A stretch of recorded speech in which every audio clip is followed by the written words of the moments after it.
கிறிஸ்துவுக்கு அன்பான தேவ பிள்ளைகளே, மீண்டும் ஒரு விசை கூட இந்த நாளிலும் புதிய நாளை தேவன் நமக்கு கூட்டி கொடுத்திருக்கிறார்.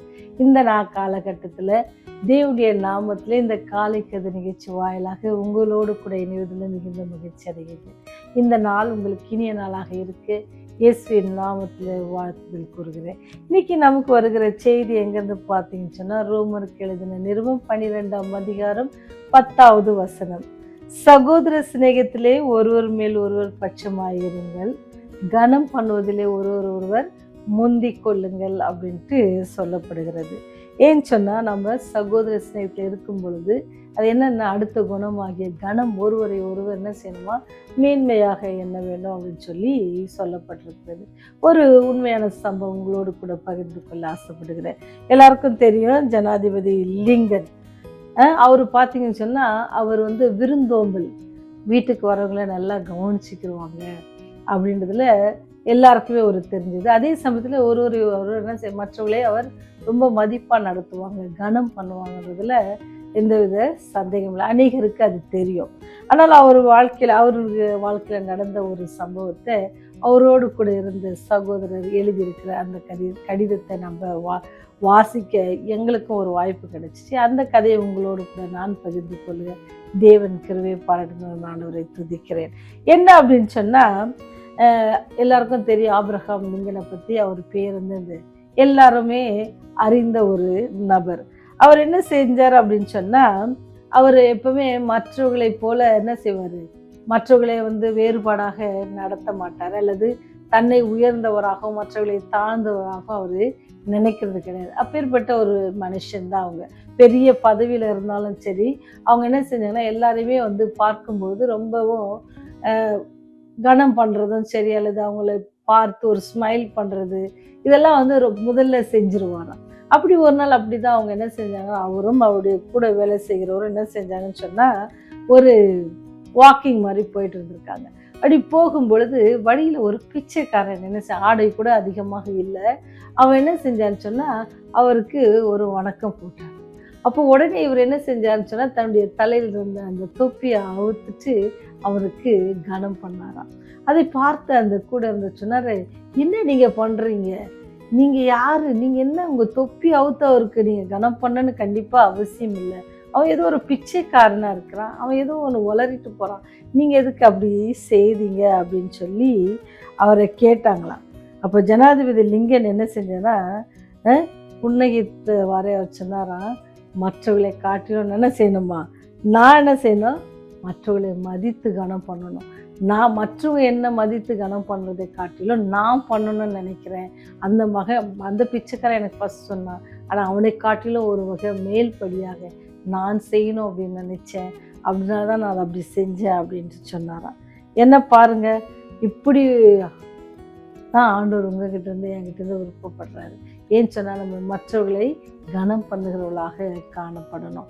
அவங்க கீழே உங்களை பாட்டிலும் பதவியில் குறைச்சிருக்கலாம். அவங்கள பார்த்து விஷ் பண்ணுறதுனால நம்ம இன்னும் நம்மளுடைய பதவி ஒன்றையும் போயிட போகிறதில்ல.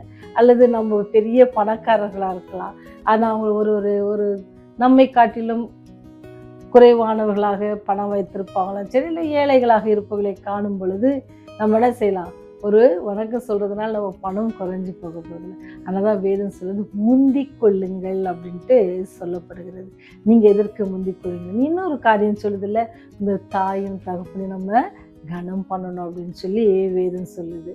முதிர் வயது உள்ளவர்களை நம்ம கனம் பண்ணணும், நிறை முடி உள்ளவர்களை நம்ம கனம் பண்ணணும். இதெல்லாம் நம்ம பண்ணும் பொழுது தேவனுடைய ஆசீர்வாதம் நம்ம மேல் தங்குன்றதுல எந்தவித சந்தேகமும் இல்லை. ஏன்னு சொன்னால், அது ஆண்டவர் நமக்கு சொல்லியிருக்கோம், உன் வாழ்நாட்கள் நீடித்திருப்பதற்கு, இந்த உலகத்திலே இந்த பூமியிலே அதிகமான நாட்கள் ஜீவனம் பண்ணுவதற்கு தாயும் தகப்பனையும் நம்ம கனம் பண்ணணும். அப்படின்னு நம்ம கனம் பண்ணும் பொழுது தாயும் தகப்பனும் உங்களுக்கும் எனக்காகவும் எப்படி அவங்க ஜெபம் பண்ணுவாங்க, உங்களுக்காக ஆண்டவரத்தில் வேண்டிக் கொண்டே இருப்பாங்க. நீங்கள் காட்டுகிற அன்பு நிமித்தமாக நீங்கள் அவர்களை கனம் செய்யணும்.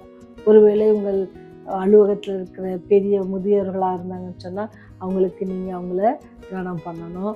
அதுபோல் உங்கள் குடும்பத்தில் மூத்தவங்களாக இருக்கிறவங்கள நீங்கள் கனம் பண்ணணும். அப்படி கனம் பண்ணும் பொழுது என்ன நடக்குதுன்னு சொன்னால், தேவன் நமக்கு கொடுத்த கட்டளையை நம்ம நிறைவேற்றுவர்களாக இருக்கிறோம். அவருடைய கட்டளையை நிறைவேற்றும் பொழுது தேவனுடைய ஆசீர்வாதம் நம்ம மேல் தங்கும். நம்ம மாத்திரம் இல்லை, என்ன சொல்றாரு, ஒரு பிள்ளைகளின் பிள்ளைகளுக்கு 3ஆம் 4ஆம் தலைமுறை மட்டும் நான் செய்வேன், உங்களை 1000 தலைமுறை மட்டும் நான் உங்களை ஆசீர்வதிப்பேன் அப்படின்னு சொல்றார். அவரை விட்டு நம்ம பின்வாங்கி போகணும்னு சொன்னா தண்டிப்பதற்கும் அவர் ஆயத்தமாக இருக்கார். அதனால் அவர் நமக்கு சொல்லிக் கொடுக்குற பாடங்களை நாம் கேட்டு அதன்படி செய்வோம்னு சொன்னால் நாம் தண்டனைக்கு தப்புவோம். நம்முடைய தலைமுறைகள் என்ன செய்யுமா, தண்டனைக்கு தப்போம். அப்போ ஆண்டவர்னா நமக்கு சொல்லிக் கொடுக்குற பாடம், சகோதர சிநேகத்தில் என்ன செய்யுங்க, பட்சமாய் ஒருவருக்கு ஒருவர் பட்சமாய் இருங்கள் அப்படின்னு சொல்லுது. கனம் பண்ணுவதில் ஒருவர் முந்திக் கொள்ளுங்கள். உங்களால் முடிஞ்ச அளவுக்கு எப்பொழுதுமே நம்ம என்ன செய்யணுமா, கனம் பண்ணுவதில் முந்திக் கொள்ளணும். அப்படி முந்திக் கொள்ளும் பொழுது தேவ ஒத்தாசை உங்களோட கூட இருக்கும், தேவனுடைய அன்பு உங்களோட நிலையாக இருக்கும் என்பதில் எந்தவித சங்கடம் இல்லை.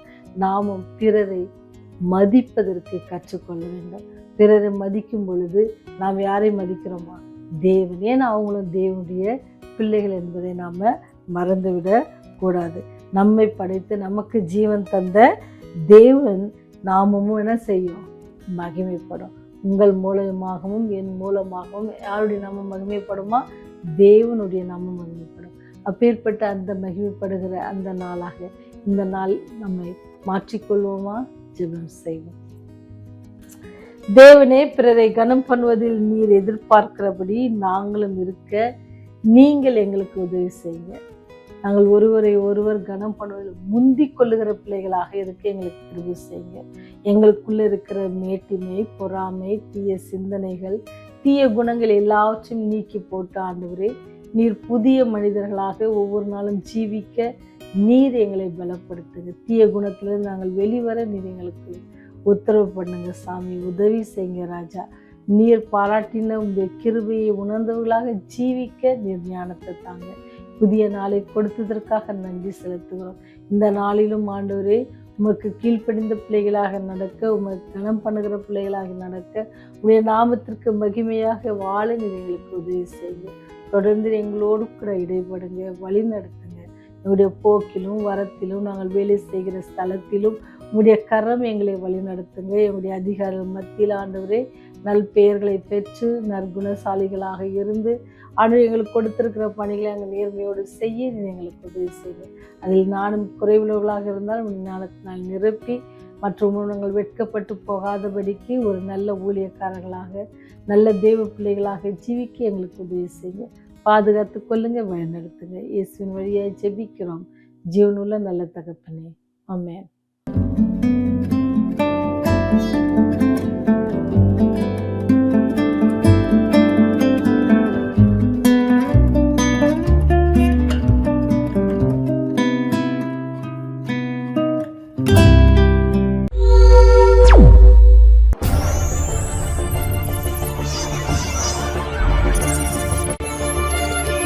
நீங்கள் பார்த்துக் கொண்டிருப்பது உங்கள் ரிவைவல் டிவி.